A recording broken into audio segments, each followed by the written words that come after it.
No ápice do plano divino para a redenção da humanidade, os últimos minutos da vida de Jesus na cruz foram marcados por uma profunda agonia física e espiritual. O Monte Calvário, também conhecido como Gólgota, tornou-se o palco da maior expressão de amor e sacrifício. A jornada para o Calvário começou com Jesus carregando sua própria cruz, símbolo do peso dos pecados. A Via Crucis foi uma trilha de sofrimento, enquanto o Filho de Deus avançava enfrentando zombarias, insultos e exaustão física. A coroa de espinhos pressionada sobre sua cabeça simbolizava a rejeição e o desdém que ele estava prestes a enfrentar. Ao ser pregado na cruz, a agonia de Jesus alcançou um novo patamar. Seus pulsos e pés, agora perfurados pelos cravos, eram testemunhas físicas do preço que ele estava disposto a pagar. O peso do corpo suspenso na cruz aumentava a dificuldade respiratória, e cada respiração tornou-se uma luta. Em meio a dores cruciantes, Jesus proferiu palavras de perdão. Pai, perdoa-lhes, pois não sabem o que fazem. Lucas, capítulo 23, versículo 34. Ao seu redor, os espectadores testemunhavam os últimos momentos do Messias. 2 criminosos estavam crucificados ao seu lado, e um deles, tocado pela graça divina, reconheceu a inocência de Jesus e pediu para ser lembrado quando ele entrasse em seu reino. Jesus respondeu com palavras de esperança: Em verdade te digo que hoje estarás comigo no paraíso. Lucas, capítulo 23, versículo 43. No auge da crucificação, a escuridão desceu sobre a terra, um fenômeno cósmico que ecoou a intensidade do momento. Esse é o nosso primeiro fato que merece destaque: a escuridão que envolveu a terra após a morte de Jesus. Conforme registrado em Mateus, esse fenômeno traz significados ocultos. Assim como as parábolas de Jesus, essa escuridão, que persistiu desde o meio-dia até as 3 da tarde, não pode ser simplesmente atribuída a causas naturais, como um eclipse. É apresentada como uma intervenção divina, um sinal cósmico que acompanhou o momento crucial da crucificação. No contexto da antiguidade, a escuridão era frequentemente associada ao luto e à morte de figuras notáveis. Importantes teólogos veem essa escuridão como um momento simbólico em que Deus, ao escurecer a terra, demonstra seu luto pela morte de seu filho, indicando a retirada da luz divina devido à importância do sacrifício. Essa escuridão intensa durante o dia certamente foi um sinal do julgamento de Deus sobre a morte de Jesus. Essa ideia é reforçada e está em conformidade com profecias do Antigo Testamento, como em Amós, capítulo 8, versículo 9, que menciona que Deus faria o sol descer ao meio-dia. Essa realização profética destaca a validação das Escrituras e a soberania divina. Foi durante essas trevas que Jesus clamou em alta voz: Deus meu, por que me desamparaste? Mateus capítulo 27, versículo 46. Essas palavras confirmavam o cumprimento das Escrituras e revelavam o fardo que ele carregava ao assumir os pecados do mundo. O momento culminante se aproximava quando Jesus proclamou: Está consumado. João capítulo 19, versículo 30. Nesse instante, ele entregou seu espírito, e a terra tremeu com um terremoto. As rochas se fenderam e os túmulos se abriram. Aqui acontece o segundo evento de magnitude cósmica, transcendental e impactante, não apenas espiritualmente, mas também na própria natureza. Conforme registrado em Mateus, capítulo 27, versículo 51, a terra tremeu, e as rochas se dividiram no momento da morte de Jesus. Esse terremoto não foi meramente um fenômeno geológico, mas uma resposta da própria criação à crucificação do Filho de Deus. As rochas, que simbolizam a solidez e estabilidade da terra, se partiram diante do evento divino, testemunhando a gravidade do sacrifício que estava ocorrendo. O terremoto descrito ocasionou outro acontecimento majestoso. Vale lembrar que a região da Palestina, devido às características geológicas, está localizada em uma grande falha sísmica. O tremor das rochas e das placas tectônicas causou danos às tumbas, que eram feitas de pedra. Desta forma, os túmulos foram abertos, e muitos corpos dos santos que tinham falecido foram ressuscitados. Esses santos, pessoas justas que haviam partido, saíram dos túmulos após a ressurreição de Jesus e apareceram para muitas pessoas na cidade santa de Jerusalém.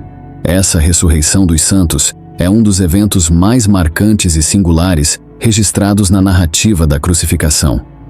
O terremoto, a abertura dos túmulos e a ressurreição desses santos só podem ser atribuídos à ação direta de Deus. Esses santos ressuscitados tornaram-se uma manifestação visível da conquista de Jesus sobre o domínio da morte, uma ação do que estava por vir para todos aqueles que colocam sua fé nele. A expressão povo santo provavelmente refere-se a figuras piedosas do Antigo Testamento, como heróis e mártires da história de Israel, que foram propositadamente escolhidos para testemunhar de maneira milagrosa esses eventos. Sua aparição marcante na Cidade Santa não apenas reforça o significado do sacrifício de Jesus na cruz, mas também destaca, de maneira eficaz, sua conquista sobre o poder da morte. Esse evento extraordinário encontra explicação nos ensinamentos de Paulo, conforme mencionado em Coríntios, capítulo 15, versículos 20 a 23. Mas, de fato, Cristo ressuscitou dentre os mortos, sendo ele as primícias dos que dormem. Visto que a morte veio por um homem, também por um homem veio a ressurreição dos mortos. Assim como todos morrem em Adão, assim também todos serão vivificados em Cristo. Mas cada um por sua ordem. Cristo as primícias, depois os que são de Cristo na sua vinda. No relato de Mateus, no capítulo 27, versículos 50 e 51, narra-se a passagem de forma minuciosa, e uma frase merece destaque. Jesus, dando mais um forte brado, expirou. E eis que o véu do santuário se rasgou em dois, de alto a baixo. A terra tremeu, fenderam-se as rochas. Aqui se explica mais um fato grandioso. Nos templos da época, existia um véu que separava a área sagrada do templo da parte mais sagrada, conhecida como Santo dos Santos. Esse véu era mais do que uma cortina física. Era uma representação da distância entre Deus e a humanidade. Neste local, apenas o sumo sacerdote podia entrar, somente uma vez por ano, e mesmo assim, mediante sangue de animais como oferta pelos pecados. O ato de rasgar esse véu, como registrado em Mateus, vai além de um evento físico, adentrando o âmbito simbólico e espiritual. O rasgar do véu simboliza a remoção da barreira entre Deus e as pessoas, por meio do sacrifício de Jesus na cruz. Antes desse momento crucial, somente o sumo sacerdote tinha permissão de entrar no Santo dos Santos no dia da expiação. No entanto, quando o véu foi rasgado de cima para baixo, isso indicou que a barreira entre Deus e a humanidade foi permanentemente removida. A ação de rasgar o véu, realizada por Deus, representa o acesso direto e irrestrito a Ele por meio do sacrifício de Jesus. O livro de Hebreus, capítulo 10, versículos 19 e 20, explica o significado da seguinte forma: Tendo, pois, irmãos, intrepidez para entrar no Santo dos Santos pelo sangue de Jesus, pelo novo e vivo caminho que ele nos consagrou, pelo véu, isto é, pela sua carne. A passagem de Hebreus nos convida a termos confiança para entrar no lugar santo pelo sangue de Jesus, por um caminho novo e vivo que ele abriu para nós através do véu, que representa o seu corpo. Portanto, o rasgar do véu é uma expressão simbólica e poderosa do amor e da misericórdia de Deus, mostrando que a morte sacrificial de Jesus na cruz abriu o caminho para que todos pudessem se aproximar dele com confiança e ousadia, sem a necessidade de intermediários ou rituais cerimoniais. Por fim, o quinto fato que merece destaque é, na verdade, uma pessoa, o centurião. O papel do centurião romano durante a crucificação era crucial para garantir que a execução ocorresse conforme as ordens do imperador. Como líder de 100 soldados, ele exercia autoridade militar e precisava assegurar que a crucificação fosse realizada sem complicações.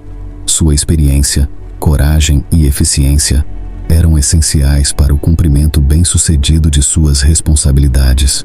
Contudo, durante a crucificação de Jesus, o centurião e seus companheiros soldados testemunharam eventos extraordinários que os deixaram atônitos e cheios de admiração. O terremoto, a escuridão e outros fenômenos cósmicos durante a morte de Jesus causaram uma profunda impressão neles. Foi nesse contexto de eventos divinos que o centurião proferiu a afirmação impactante: verdadeiramente, este era o Filho de Deus.